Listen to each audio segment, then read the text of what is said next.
The following program is being brought to you on the Voice America Variety Channel. For more information about our network and to check out additional show hosts and topics of interest, please visit voiceamericavariety.com. The Voice America Talk Radio Network is the worldwide leader in live Internet talk radio. Visit voiceamerica.com. The views and ideas expressed on the following program are strictly those of the hosts or guests and do not necessarily reflect the views and ideas held by the Voice America Talk Radio Network, its staff, and management.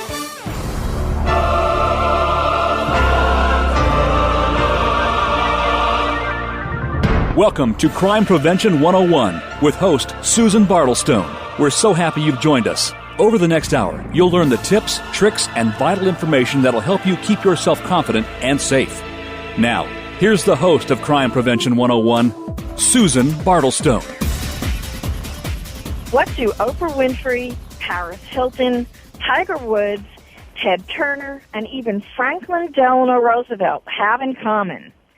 All these famous people and many, many, many more have had their identity stolen or been victims of credit card fraud. In fact, identity theft became so common among professional athletes that in 2007, the National Football League started giving its rookies fraud prevention training. Identity theft is a huge and growing problem with awful consequences, and since November is the start of the holiday shopping season, beginning with Black Friday on November 26th and then Cyber Monday on November 29th, it's also a special time for ID thieves, pickpockets, purse snatchers, and the like. So on tonight's show, I'm going to be talking with Paige Peterson from LifeLock, the Identity Theft Prevention Company, and we're going to discuss what you can do to protect yourself on these special days and anytime, and what you can do if you've been victimized. And to start us off, I thought we'd talk about shopping. I thought we'd talk about books and DVDs to consider when you make up your shopping list for the significant others in your life who are addicted to reading about crime, either true crime or fictional crime, like I am. And you'll be meeting Kevin Burton Smith, who hosts a wonderful website called The Thrilling Detective that I think you'll just drool over. I'm still drooling. And last but not least, I've got some tips for keeping your young children safe in shopping malls. And I've also got a few gift suggestions for you that are safety-oriented, and I think they're outstanding. So make sure you stick around for that. Now, if the stress of the upcoming holidays is making you want to murder someone, why not take a break and spend some time with me tonight? I'm Susan Bartlestone, coming to you from the always sizzling New York City, and welcome to Crime Prevention 101. And don't forget that we're on iTunes. You can take us with you wherever you go. All right. If you like to read good detective novels or about true crime cases, let's meet Kevin Burton. Kevin Burton Smith, rather. And he is a mystery reviewer and columnist hailing from Montreal, California, currently hiding out in the high desert of Southern California. He's also the editor and founder of the Thrilling Detective website and a columnist and contributing editor to Mystery Science Scene. And he keeps threatening, when he's not ruminating about hockey and smoked meat, that he's going to write the great Montreal detective novel. Hi, Kevin. Welcome. Hi. Just before the folks back home kill me, it's Montreal, Canada, not California. I live in California now, but I am from Montreal. I am bowing at your feet. I apologize. Oh, that's okay. I don't want to be murdered before I start. Okay, good idea. What can I tell you? Hello. All right, well, let's start a little bit with, now, I have to tell you, though, I really love to read and look at old film noir crime dramas and listen to old-time radio dramas about detectives and whatnot. So talk a little bit about the Thrilling Detective website. It's like being a kid in a candy store on that website. Well, it started almost as a joke, but it's just grown into this. My favorite waste of time, I think, and a lot of other people's, evidently. It's sort of an encyclopedia of fictional private eyes. I have a little spiel I do about how it's for fans of fictional private eyes and other tough guys and girls who make murder their business, not their hobby. So that you won't find much about amateur sleuths there or about official policemen. You'll mostly find the guys that fall between the cracks, guys in the fedoras and trench coats and the girls who go jogging on the beach with a gun strapped to them and hire themselves out to do police work, basically, but they're private. So their concerns, they answer to their clients, not to government or because they found a body in the rose bushes. Now, it says here you feature about 2,000. You've got biographies of 2,000 characters from literature, film, television, radio, comics. That's a lot. Yeah, I still don't know how that happened. It seemed like it just grew and grew and grew. It's not, I have had a life for the last 12 or so years. This has become a hobby that just kept going and going and going. And I've, every time someone tells me how much they like it, I feel like, well, I have to keep going. So. Mm-hmm. And you also have something called What's Happening in the PI World Right Now. So give us a little update on that. What's happening? Oh, that's my attempt to keep the site more relevant. Because it is a reference site, everything isn't always of the moment. It's not cutting edge. So this is my attempt to introduce new stuff.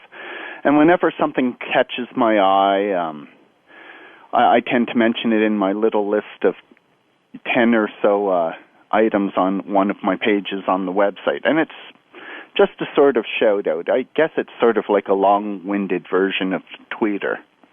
Mm-hmm. Okay. And you feature...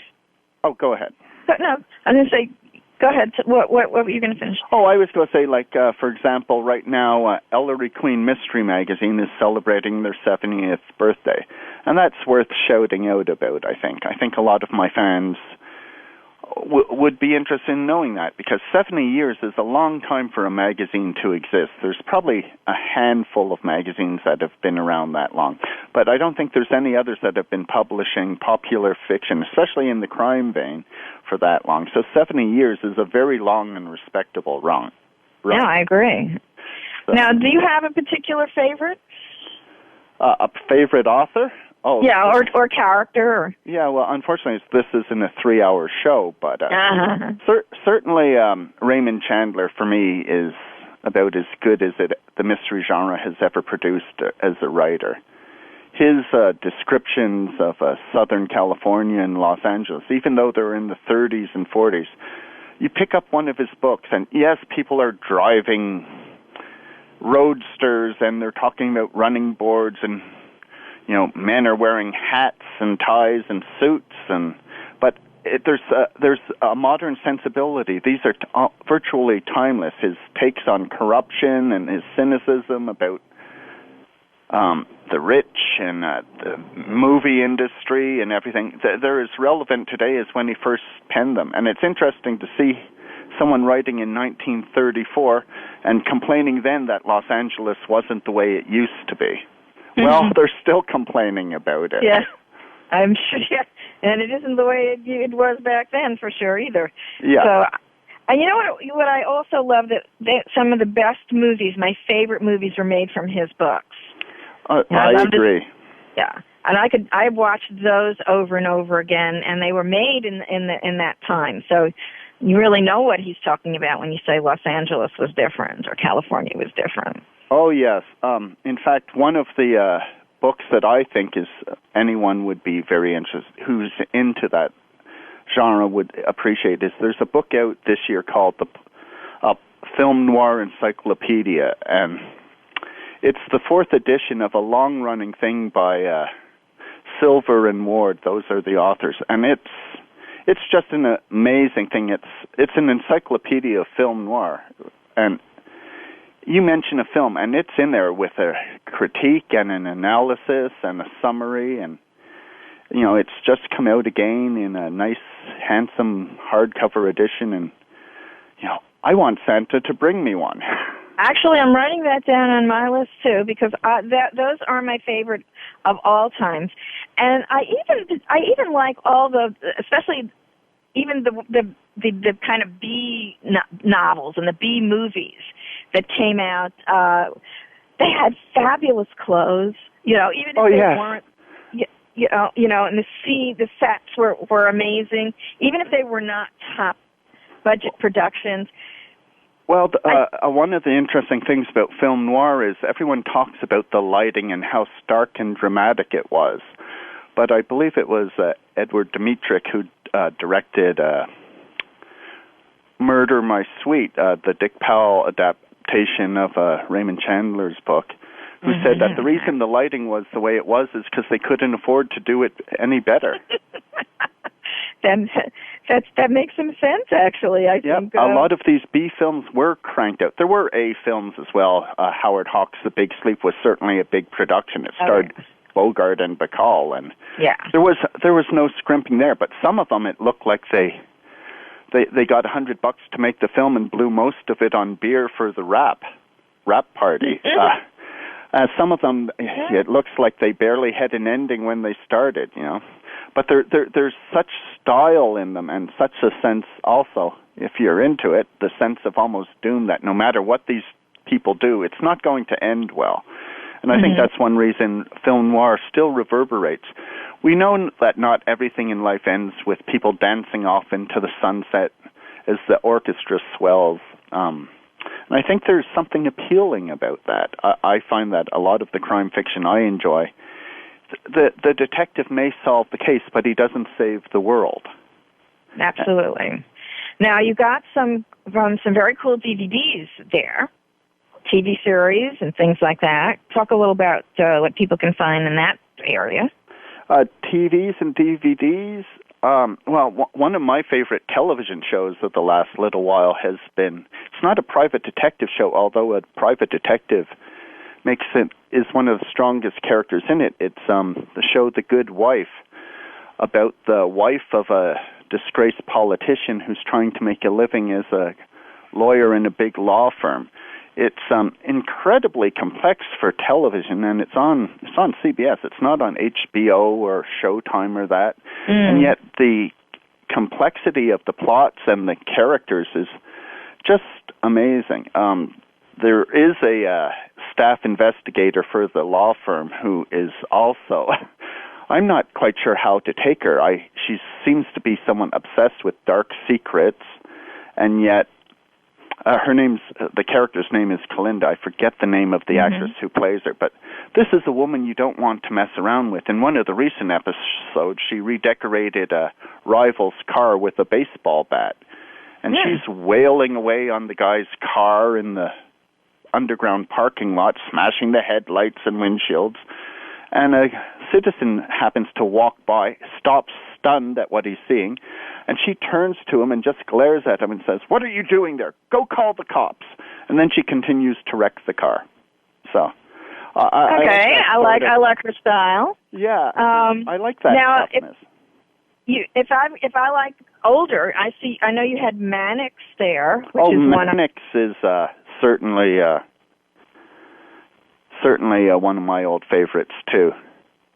And you had something called Torchy Blaine. Now, I'd never heard of. Yes, this is a real guilty pleasure. If you like B films, this is great. They made about 10 of these. Most of them starred a woman called Glenda Farrell as Torchy Blaine.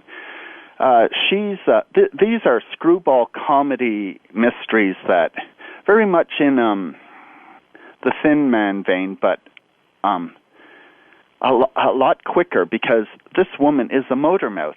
They probably have 5 times as much script for these films as films twice their length. She just chatters away. It's amazing her vocal cords don't just fly out of her mouth. She plays a reporter who wants to compete with the big boys, and she'll do anything to cover a case, which of course annoys the hell out of her policeman boyfriend, who is always, for some reason, the one assigned to the same case. Of course. Of course. How does that happen? We're talking not quite realistic, and yet there's something about them. They're like a guilty pleasure. It's like popcorn covered with chocolate or something. It's just, we shouldn't like it, but try to stop. Okay, well, I'm writing that down on my list, too, because that is right up my alley. Well, you should enjoy those. In fact, that's another thing I hope Santa pays attention to, because I've tried to be nice this year. And the nice thing, too, is I can click through from your website right onto Amazon, where I can buy this if I want to for somebody. Well, yes, actually, you I like could. that. And I'm gonna also look for some. I happen to be a fan of the Nero Wolf things myself, so I'm going to check that out as well. Well, Kevin, give out the website because I know that my listeners like to read this stuff like I do. Where can they find you? Oh, it's pretty simple. The site is called the Thrilling Detective website, and you can find it at thrillingdetective.com. That's all one word, no underscores, no spaces. Or you could probably Google it or enter it in Bing. Yeah, not that hard to find. thrillingdetective.com. Well, thank you so much for being with me today. And this is Crime Prevention 101, the radio show with an optimistic perspective on a sober subject. Coming up, Black Friday and Cyber Monday, the biggest shopping days of the year, and especially if you're going to be buying some of these detective novels online, I've got ways to protect your identity in the store and online so nothing mars the holidays for you. Talk, talk, talk. That's all we do is talk. Yeah! If you'd like to talk, call us toll-free right now at 1-866-472-5787. 1-866-472-5787. That's it. VoiceAmerica.com. Hi, this is Susan Bartlestone, host of Crime Prevention 101, and I want to tell you about My Mobile Witness, a revolutionary service that transforms your camera phone into a personal safety device. My Mobile Witness believes safety is improved when you remove anonymity from dangerous scenarios. If you're in a stalking situation, for example, if you have an order of protection against someone, or if your profession places you in situations that are potentially dangerous, I want you to check out My Mobile Witness. And you parents of college students, ask the school to check out the My Mobile Witness University program with custom-tailored options aimed at keeping both students and faculty safe. Every campus could benefit from the My Mobile Witness University service. For more information, go to mymobilewitness.com.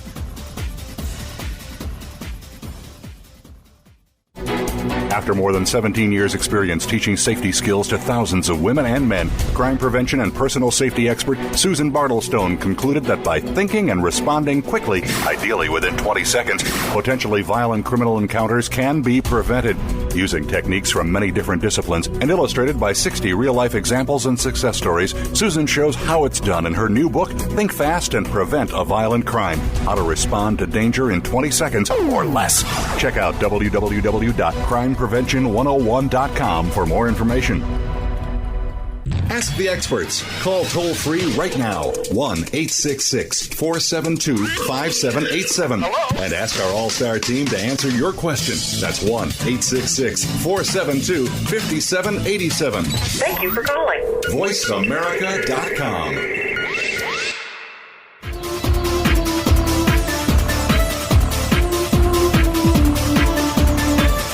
You're listening to Crime Prevention 101 with Susan Bartlestone. We invite you to share your stories, tips, or suggestions for topics you'd like us to cover, and Susan will address some of these on future shows. Send your story or idea to solutions@fightsafe.com. That email address again is solutions@fightsafe.com. Now, back to Crime Prevention 101 with Susan Bartlestone. Hi, Susan Bartlestone here. There's plenty of show left to tune in for, so please start tweeting about us. And don't forget that you can follow me on Twitter and Facebook. I've got over 4,000 friends, so come and join the party. Now, I want to introduce you to Paige Peterson from the Identity Theft Prevention Company of LifeLock. Hi, Paige. Hi, Susan. Thank you for joining me today. Oh, my pleasure. And just give me a little bit about your background, what you do at LifeLock, and how long you've been in the identity theft business. Well, I've been at LifeLock for a little over 4.5 years. I'm the manager of educational programs, and my primary goal or job function is to educate law enforcement and consumers about identity theft. So it's a perfect topic that we're talking about today, identity theft, on your show. Well, good. Well, and along that line, just exactly what is identity theft for those who aren't totally sure? Identity theft is someone taking your personal information, making new of it. So a new account, opening up a new, maybe opening up a house or anything like that. Where identity fraud, very similar, is going to be someone using your credit card under your name, maybe extending a loan in your name. So they're fraudulently, being you, but they're not opening up new accounts. That's theft. So that's an interesting point, because most people think it's just, okay, they've got your credit card number and they're charging up stuff that'll go on your account. You can notify the companies and you won't be responsible for it, but that's only the tip of the iceberg. Oh, it is. I mean, we've come across so many, new members. It's generally people who are calling in after they've become a victim that now want to become members. And what's happened here is, they have houses bought in their name. We have one lady who actually had 2 houses bought in her name before she decided to, sign up for a service. We have, kids having accounts open up in their name as well. So they wouldn't find out until they're maybe 18 or years old or so. They steal if your child has a Social Security number and that is stolen, that child's identity can be assumed, and they won't know until they actually start going about trying to get credit cards and loans and things, right? Oh, that's right. And, having a child's identity being stolen, for 10 plus years having bad credit, try going and getting your first school loan or your car loan with, bad credit. I mean, it's a poor experience for the child. And about how big a problem are we talking about? I have some old figures. I'm not sure they're even up to date. Oh, identity theft is one of the fastest growing crimes in America. We have millions of people becoming victims. But according to the FTC, which is the Federal Trade Commission, the numbers are only of the people who report the problem. So when you have, 17% of people reporting that they've been a victim of credit card fraud, realistically, more people than that have been victims of credit card fraud, because you're generally not going to report it to the Federal Trade Commission if you get something reversed quickly. So the numbers are more like 9 to 10 million people being victims. And I also read, I also read that it's cost billions of dollars to retailers and other businesses and industries because of this kind of theft. Oh, absolutely. Billions of dollars is just, again, the tip of the iceberg. I mean, think about if somebody, bought something on your credit card for $500 and it gets reversed. Well, the merchant and the credit card company someone has to be out that money. So again, it's going towards our interest rates and being raised and things like that. And we end up actually paying for that in the long run. All right, so we're talking about possibly 17 to 20 million people affected and billions of dollars lost. This is truly catastrophe. And in fact, I just read a story in the New York Times about this hacker. I don't know if you're familiar with the name of Albert Gonzalez.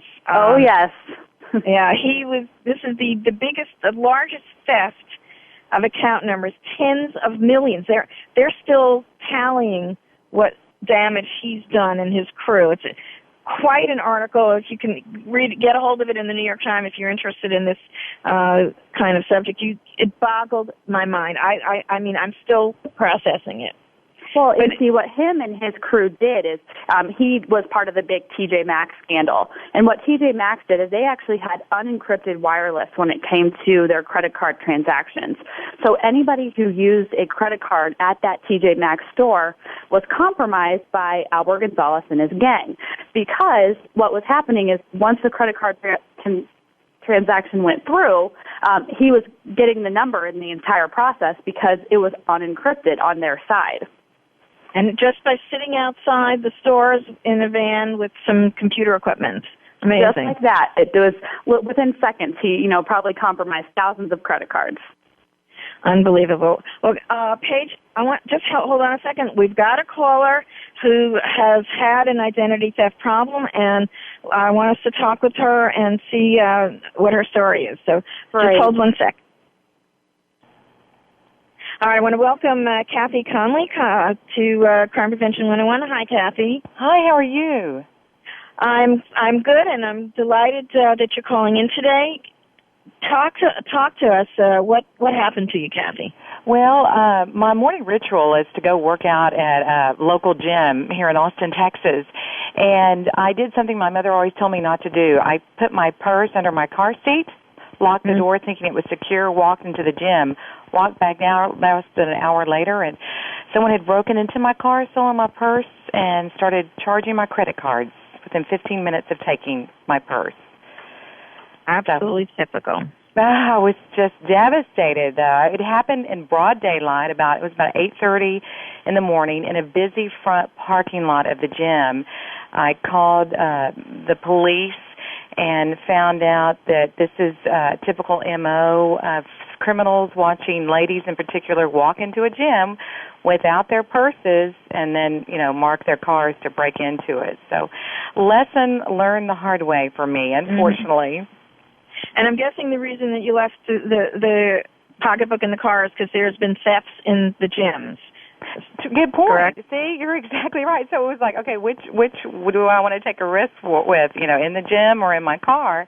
And I chose the car, unfortunately, but because it was just easier for me, too, to walk into the gym and, I'd had my key in my pocket and then I could work out without having the extra baggage or worry about a locker or anything, and walked back out and saw the glass. Someone, and I thought, last thing I was thinking that someone had broken in my car, and sure enough, they did. Well, the authorities thought that it could have been maybe someone wanting the money for drugs or whatever, and they would throw away the plastic. Well, we called my credit card company and said within 15 minutes of stealing my credit card, they were swiping at Walgreens and buying gift cards with it, Visa cards. Oh, yeah. Well, those law enforcement people need to take Paige Peterson's course. I think that's a great idea. Great idea. Paige, let me give her a tip on what to do with the pocketbook, and then Paige, talk to her about what happens when your ID's been compromised.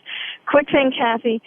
It's okay if the gym isn't secure in terms of your pocketbook. Don't leave it in the car. Put it in the trunk of the car. But when you leave your house, don't go to the parking lot, open your trunk, and put it in there, because that's what they do. They wait in the parking lots to see for those things.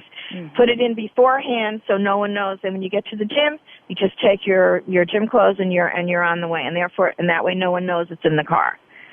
Good advice. I wish I had heard from you all before this, but it's a great lesson for everybody else going to the gym, especially over holidays. Thanks.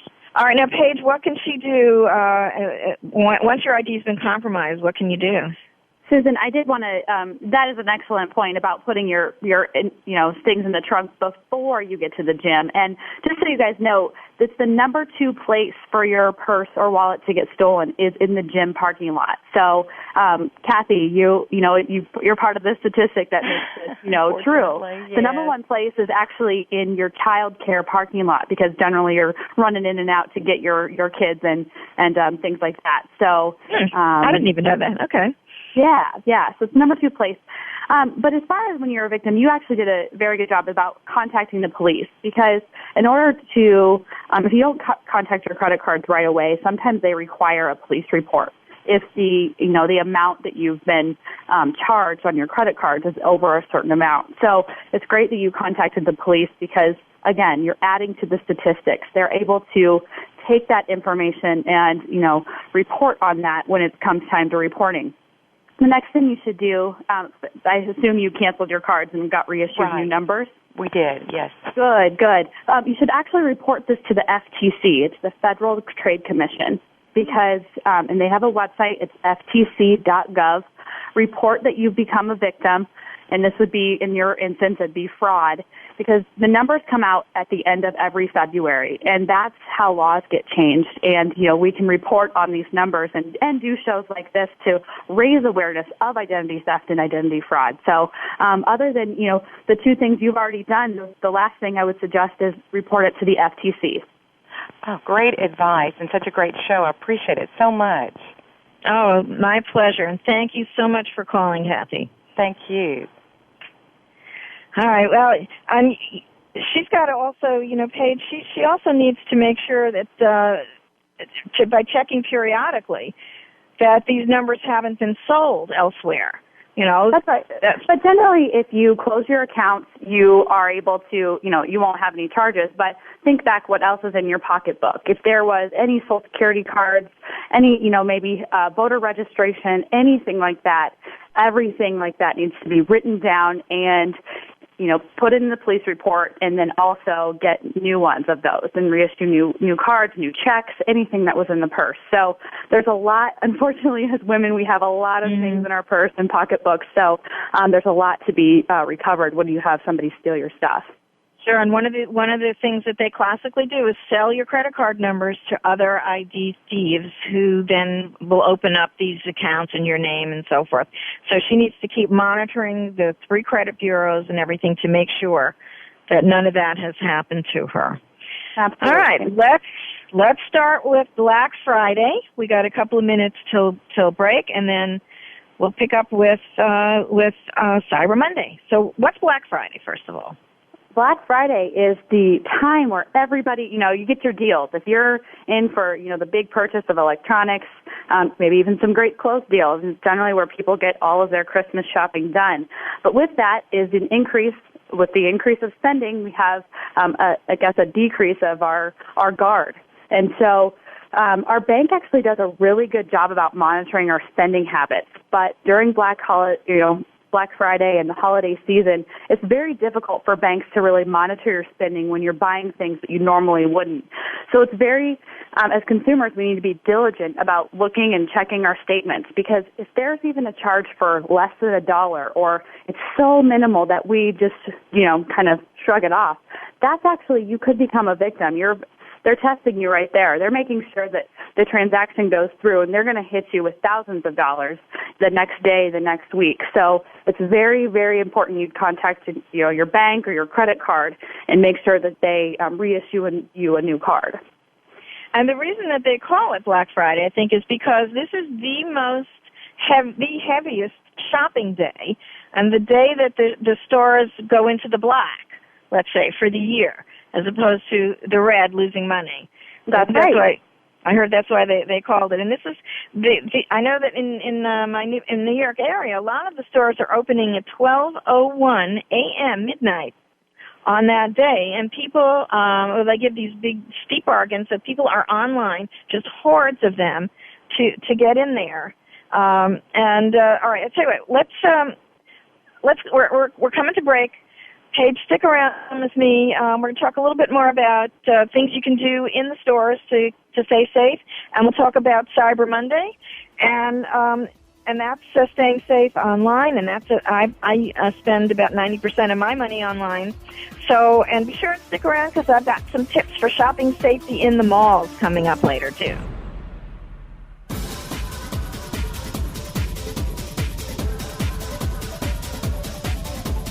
Streaming live, the leader in Internet talk radio, VoiceAmerica.com.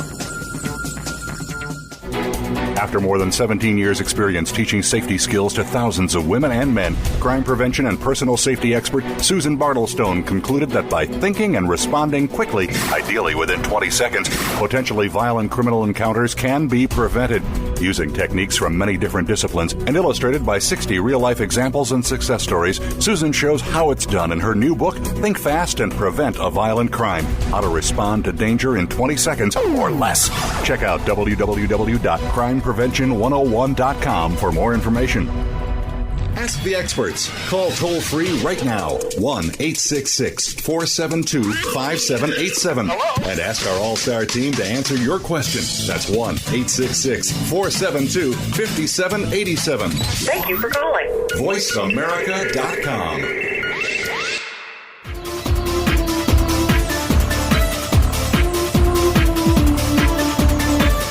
You're listening to Crime Prevention 101 with Susan Bartlestone.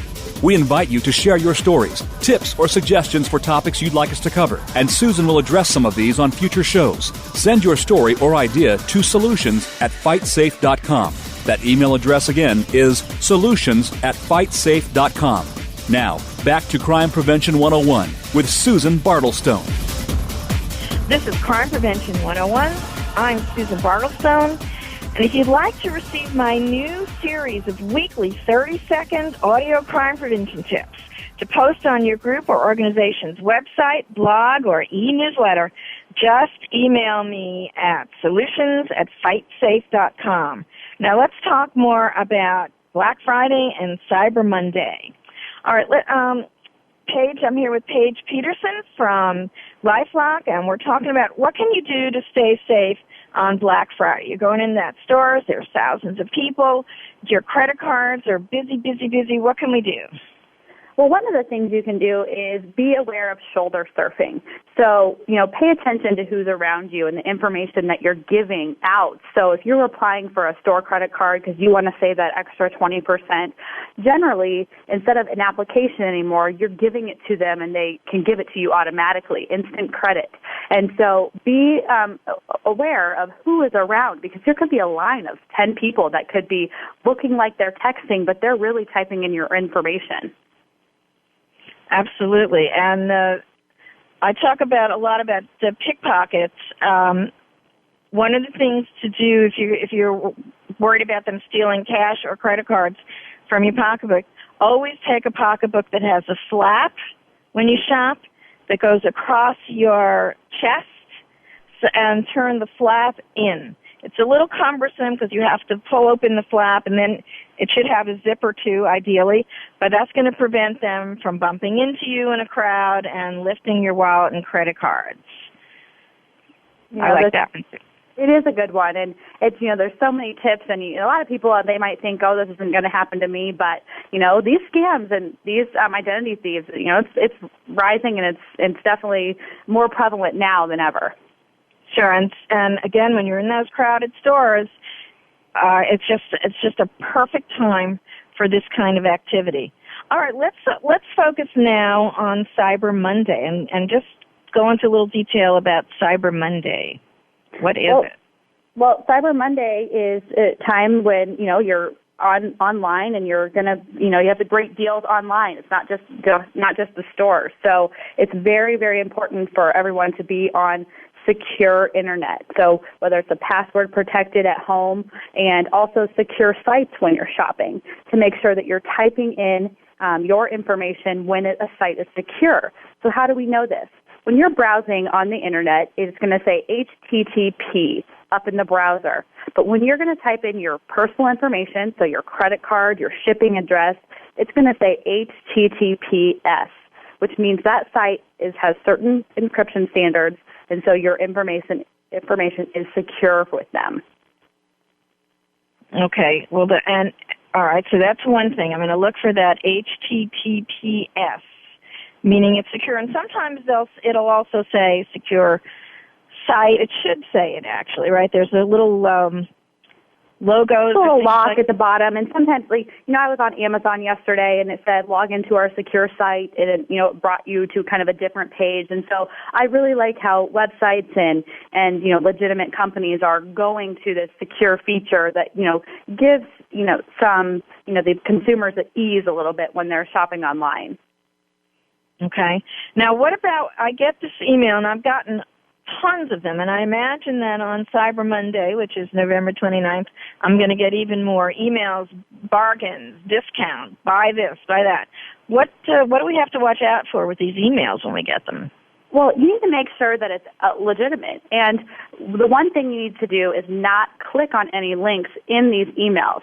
Because if it's what we call a phishing email, which is an email that seems legitimate, but it is fraudulent, it's going to take you to let's use Best Buy for an example. It might say, this is a Best Buy ad. You click on the ad, but up in the browser, you'll notice it's Best Buy. It's spelled BYE. And it's taking you through the site, and it acts just like a Best Buy site, but it's going to compromise your information once you go to the checkout phase. So it's better if you just open up a new browser, type in the store that you want to visit, and go that way. That way, you're on a secure site. I like that too, you have to verify. It's really important, because when you click on those links, it will look exactly, if they've done their homework right, these thieves, it will look exactly like a legitimate website. So you need to be extremely careful about clicking through. And I think your advice is good to just go directly. Like if you want to look for this bargain on Best Buy, go to Best Buy.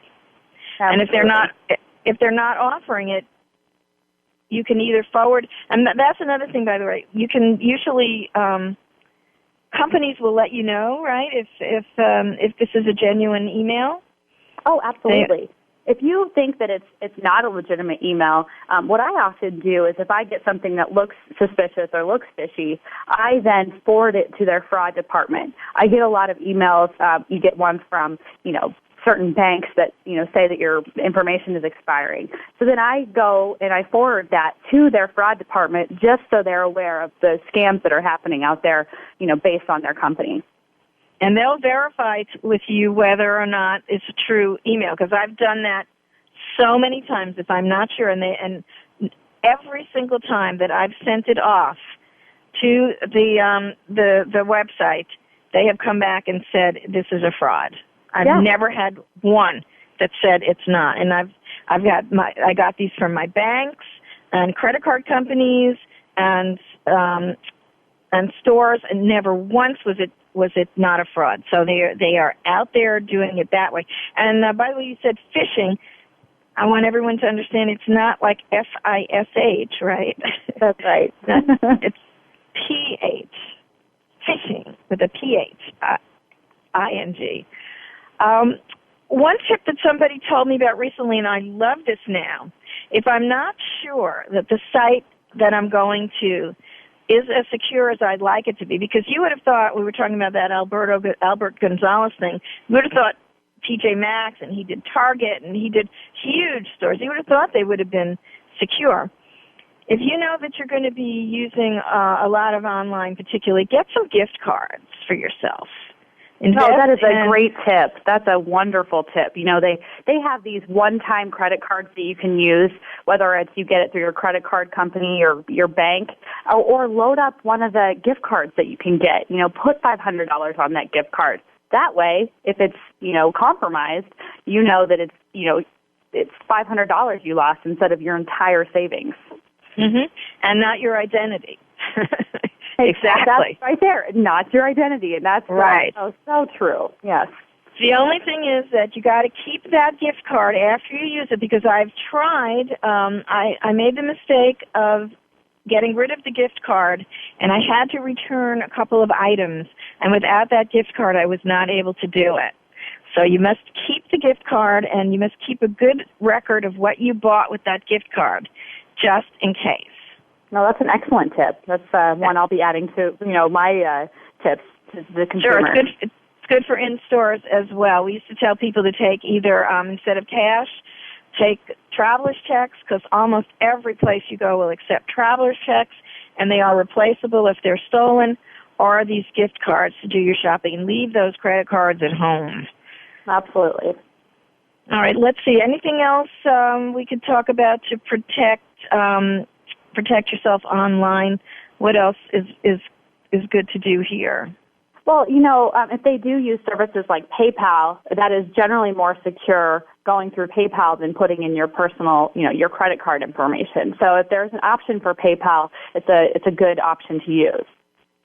That is correct. And I also know, and I've got to do some more research on this, and maybe Paige, there is a way for your credit card company to give you a dummy card number. A couple of them do it.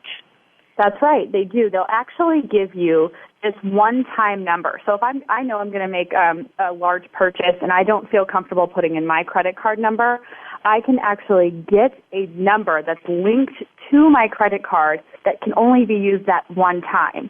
So then I go and make that purchase with that credit card number, which is linked to mine, but it's only used for that purchase, and it'll go through. So I'm not aware of the banks that do it and the credit cards that do it, but I know it's definitely an option that's brought up in our law enforcement training that we do. Yeah, I need to follow up on that because I think it's a great idea. And I think that I also read, too, that you can get a special number to give to doctors and things. That was always one of my pet peeves, is anytime I have a doctor or a couple of other instances where they insist on your Social Security number, you can get a special number that doesn't link to your regular Social Security number. They're not going to be able to open accounts with it. I think I remember something about that too, and I want to kind of track that down, because when I go to the doctor and I put my Social Security number there, it is there for anyone to see.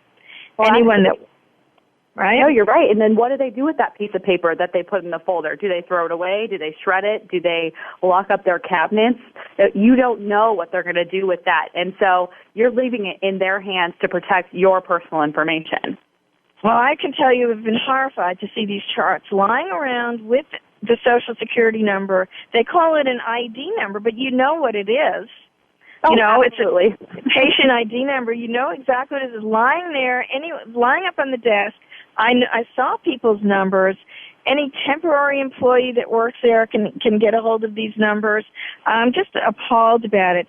And I do seem to remember somewhere where you can get, I'm going to try and track this down, and I'll post this information on my crimeprevention101.com blog, and along with some of the tips that Paige and I talked about. Paige, maybe we can come up with some good tips to put on there for the listeners. Absolutely. Well, thank you so much. It was a pleasure. I know we're going to be talking more. I want everyone to check out LifeLock.com, because you've got some great tips on the website there for protecting yourself from ID. We do. And there's free things that you can do as well. So we just want everyone to, be more educated about whether they can protect themselves for free or enrolling in a service like LifeLock. Terrific. All right. And Paige, we'll be talking again. Thanks so much. Great. Thank you, Susan. All right, this is Crime Prevention 101. Now stay right where you are. When I come back, I want to give you some simple tips for staying safe in shopping malls if you're going to be shopping with young children. And I've also got some great products to tell you about that I think you're going to want to add to your now safe shopping list. So stay tuned. Talk, talk, talk. That's all we do is talk. If you'd like to talk, call us toll-free right now at 1-866-472-5787. 1-866-472-5787. That's it. VoiceAmerica.com. After more than 17 years' experience teaching safety skills to thousands of women and men, crime prevention and personal safety expert Susan Bartlestone concluded that by thinking and responding quickly, ideally within 20 seconds, potentially violent criminal encounters can be prevented. Using techniques from many different disciplines and illustrated by 60 real-life examples and success stories, Susan shows how it's done in her new book, Think Fast and Prevent a Violent Crime: How to Respond to Danger in 20 Seconds or Less. Check out www.crimeprevention101.com for more information. Hi, this is Susan Bartlestone, host of Crime Prevention 101, and I want to tell you about My Mobile Witness, a revolutionary service that transforms your camera phone into a personal safety device. My Mobile Witness believes safety is improved when you remove anonymity from dangerous scenarios. If you're in a stalking situation, for example, if you have an order of protection against someone, or if your profession places you in situations that are potentially dangerous, I want you to check out My Mobile Witness. And you parents of college students, ask the school to check out the My Mobile Witness University program with custom-tailored options aimed at keeping both students and faculty safe. Every campus could benefit from the My Mobile Witness University service. For more information, go to mymobilewitness.com. News, opinion, passion. Your voice counts. Call toll-free 1-866-472-5787. 1-866-472-5787. VoiceAmerica.com.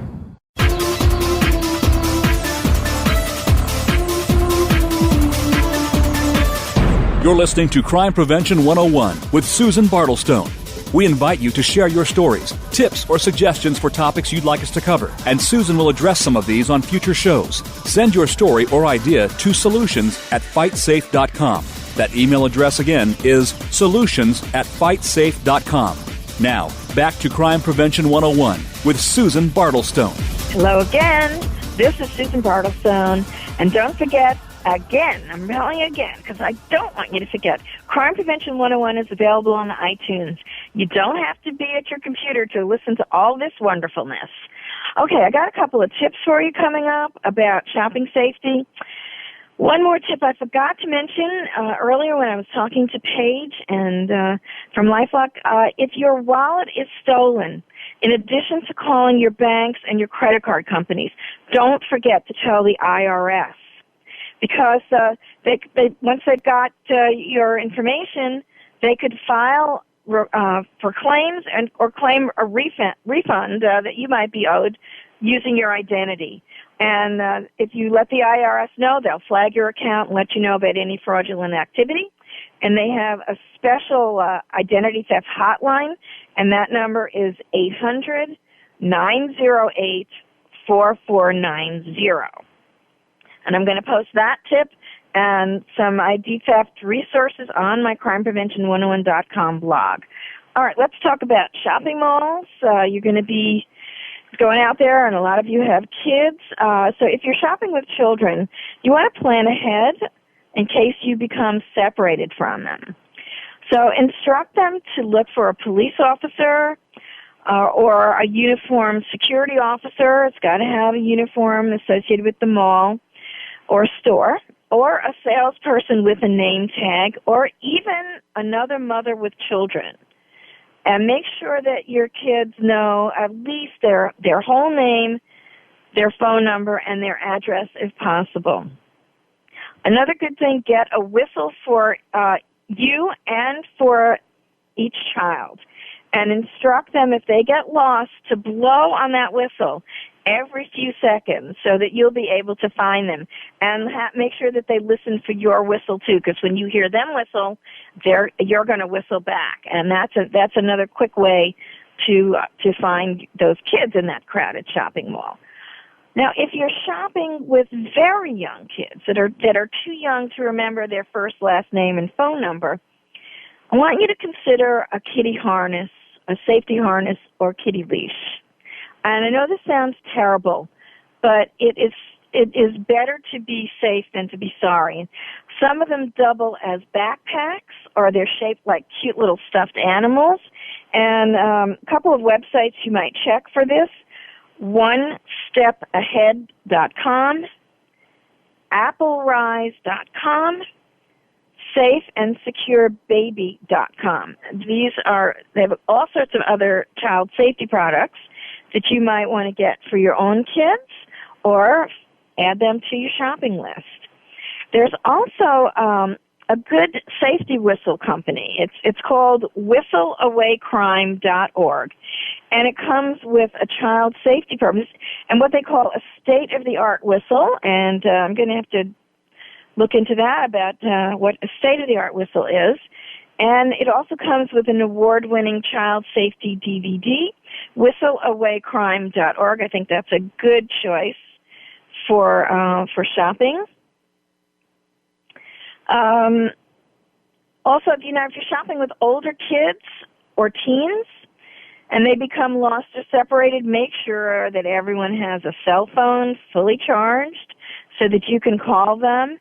If there's no reception or you're not sure that you're going to have reception, arrange to meet beforehand in some kind of pre-designated spot, like a specific checkout counter near the store entrance or the store information booth or the mall information booth, prearranged in advance.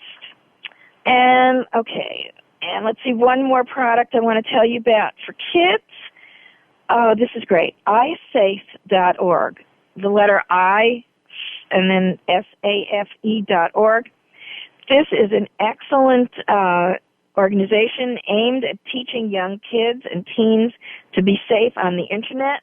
You can get a subscription. They've got all sorts of educational material for you to go over with your kids, how to monitor what they're doing. It's for both you, young kids, and teens. And so it's iSafe.org. And don't worry, I'm posting this on crimeprevention101.com blog so you can find it easily. another product that I saw that I liked a lot. And by the way, I have no connection with any of these companies. I wish they'd come and advertise on Crime Prevention 101. All right, very quickly, keep valuables in your closet. It looks like a hanging top, but it's actually, you can zip it open, and it's called a hanging closet safe. You can zip it open. You can put your credit cards, keys, money, important documents there. If a thief goes through the closet, it's going to look just like a blouse hanging there. And I saw this. This came from whateverworks.com. It is called a hanging closet safe. All right. Well, that's a wrap for now. I hope everyone has a very happy Thanksgiving and a very happy and safe holiday season. Please don't forget, we love to hear from you. So by all means, post your comments and suggestions to us. You can do it by emailing me solutions@fightsafe.com. You can do it through my blog, crimeprevention101.com. Don't forget to tell your friends about us. And you and I will be doing this again next week, same time, same place. And it'd be a crime not to listen. So stay tuned and stay safe. We hope you got some useful information and inspiration this week on Crime Prevention 101. Susan Bartlestone invites you to join us again next Wednesday at 5 p.m. Pacific and 8 p.m. Eastern Time here on Voice America. If you want to learn more about Susan's guests, sign up for her newsletter, or find out about upcoming teleseminars and workshops, go to www.crimeprevention101.com today. Have a great week and a safe week.